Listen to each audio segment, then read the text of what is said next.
रोजगार मेले का आयोजन किया गया था। कितने युवाओं को हिमाचल में नियुक्ति पत्र दिए आपने?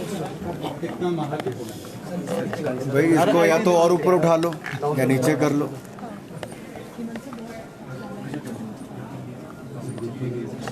प्रधानमंत्री रोजगार मेला के अंतर्गत 10 लाख भारतीयों को सरकारी क्षेत्र में नियुक्ति पत्र देने का जो एक संकल्प माननीय प्रधानमंत्री जी ने लिया है, उसी के चलते आज 51,000 युवाओं को रोजगार देश भर में दिया गया।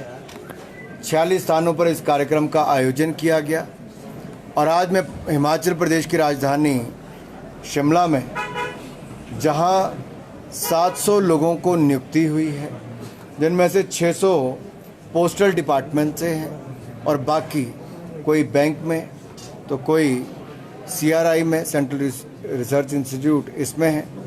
तो ये अपने आप में दिखता है कि कैसे मोदी सरकार ने सरकारी क्षेत्र में रोजगार की अपार संभावनाएं खड़ी की हैं और साथ ही साथ स्वरोजगार के लिए भी जहां एक और मुद्रा योजना, स्टार्टअप इंडिया और स्टैंड अप इंडिया बहुत सफल साबित हुए।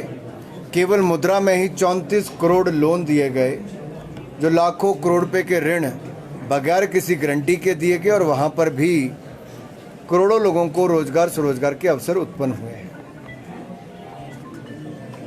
सर, जो महिला आरक्षण जो बिल जो है केंद्र में पारित भी हुआ है, किस तरह से देखते हैं आपकी लोकसभा या विधानसभाओं में जो प्रतिनिधित्व बनना है? Intention clear. देखिए, मैं आभार प्रकट करता हूं माननीय प्रधानमंत्री जी का, जिन्होंने साहस भी किया, संकल्प भी लिया और सिद्धि तक लेकर आए। नारी शक्ति वंदन बिल ये पास भी करवाया, जो 27 वर्षों से कोई नहीं करवा पाया था। दिखावे के लिए कांग्रेस भी लाई थी लेकिन पास नहीं करवाया।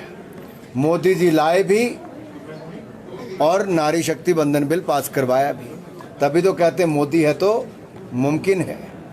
ये इसीलिए कि जो भी कार्य हाथ में लिया, धारा 370-35 से हटाई, ट्रिपल तलाक से निजात दिलाई, भारत को दुनिया का 5वां सबसे बड़ी अर्थव्यवस्था बनाई, डिजिटल टेक्नोलॉजी में, डिजिटल पेमेंट्स में भारत को दुनिया में नंबर 1 पर लाए। और अब मेरी मातृशक्ति के लिए, बहनों के लिए, युवा साथियों के लिए संसद से लेकर विधानसभाओं में 33% महिलाओं के लिए आरक्षण देना, ये बहुत कम देश कर पाए जो हमारे भारत ने मोदी जी के नेतृत्व में किया है। कांग्रेस MP मनिकम AIADMK के विड्रॉल के NDA से बाहर होने के बाद कह रहे हैं कि NDA has now become only party on paper, खाली पेपर पे रह गई है, प्रैक्टिकली कुछ नहीं है। How do you respond? Bharatiya Janata party ने गठबंधन दल जितने भी हमारे रहे, पहले भी और अब भी, उन सबको महत्व भी दिया, साथ भी दिया, एक परिवार के रूप में ही साथ में लेकर चले हैं। और आगे भी जिस तरह से आपने देखा, JDS भी जुड़ा, कई और दल एक के बाद दूसरे जुड़ भी रहे हैं। NDA का गठबंधन 2014 में भी मजबूत था, 2019 में भी, और दोनों बार पूर्ण बहुमत से सरकार बनाई और 24 में भी NDA की सरकार नरेंद्र मोदी जी के नेतृत्व में ही बनेगी। सर, सुप्रीम सरकार के 10 महीने के कार्यकाल को किस तरह से आप देखते हैं? वो जनता को आंकलन करना है। मीडिया उनकी जो खामियां हैं उनको लगातार निकालती है। आंकलन करना जनता के हाथ में है।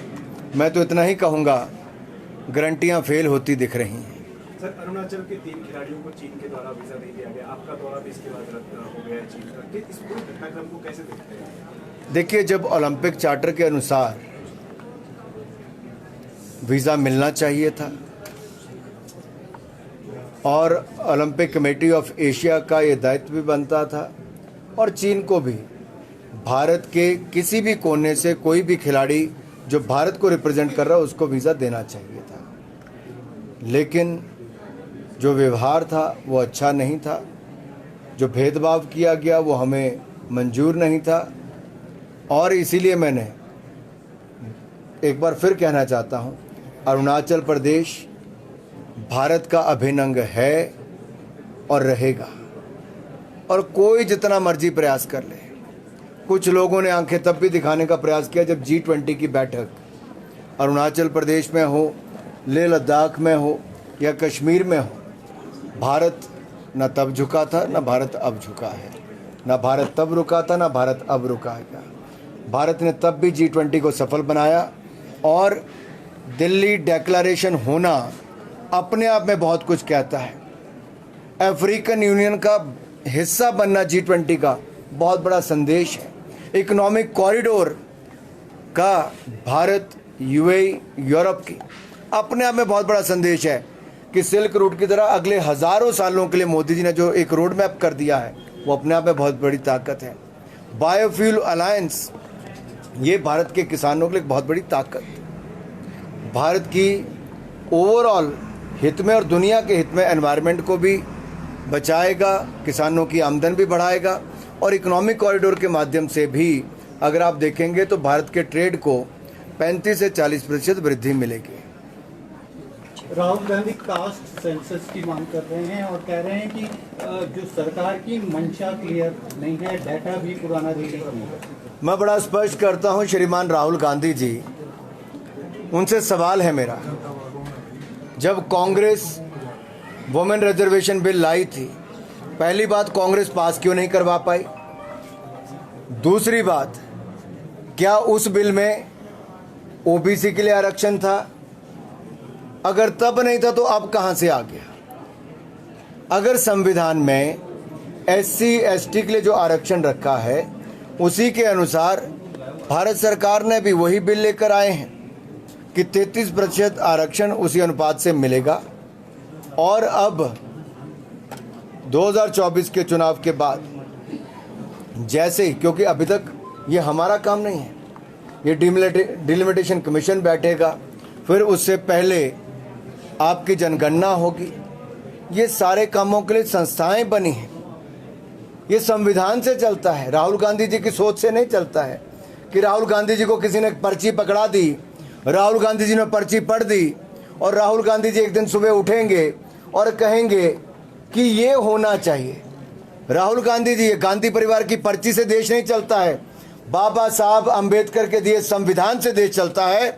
और उन बाबा साहब को जिनको कांग्रेस ने अपमानित करके बाहर भी किया था और कांग्रेस ने हराने के लिए पंडित नेहरू जी ने पूरी ताकत लगा दी थी, आज उन्हीं डॉक्टर भीमराव अंबेडकर जी के संविधान का अपमान बार बार गांधी परिवार और कांग्रेस पार्टी कर रही है।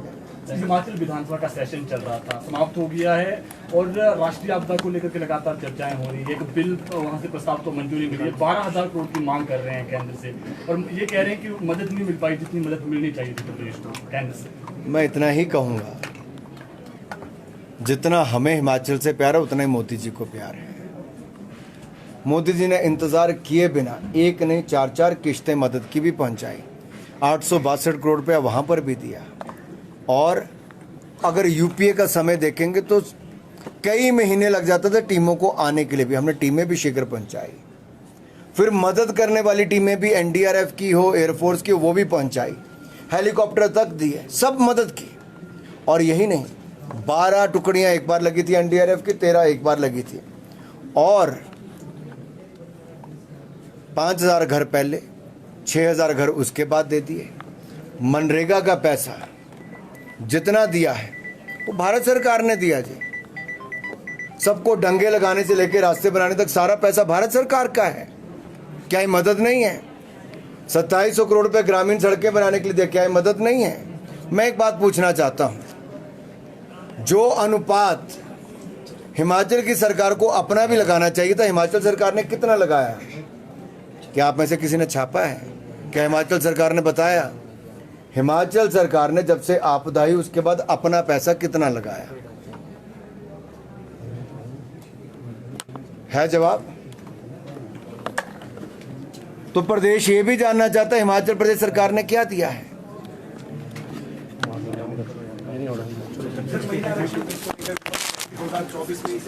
आओ भाई आओ, तो मैं कर देता हूँ। पहले जब एक बार सवाल था उसके साथ ही करना।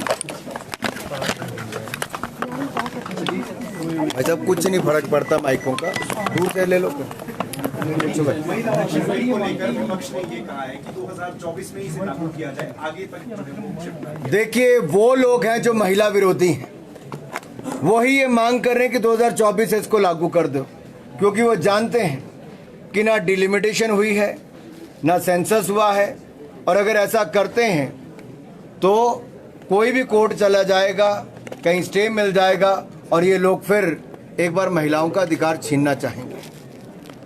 हम सच्चे मन से लाए हैं और पक्के मन से भी बिल लाए हैं, सच्चे मन से प्रस्ताव रखा भी, पक्के मन से पास भी करवाया, लेकिन ये लोग एक के बाद दूसरा ऐसा प्रयास कर रहे हैं। कांग्रेस के पहले जो गठबंधन दल थे, समाजवादी पार्टी, आरजेडी और अन्य दल, उन लोगों ने विरोध उस समय किया था, बिल फाड़ तक दिए थे।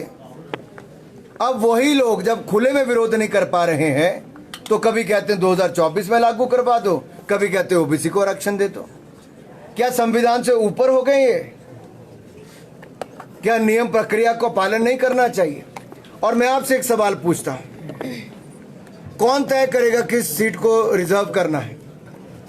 भारत सरकार नहीं कर सकती है, क्योंकि निष्पक्ष तरीके से करना चाहिए। आज हमारी सरकार है, मैं ये कह के नहीं कर सकता जी कि फलानी सीट को रिजर्व करना है।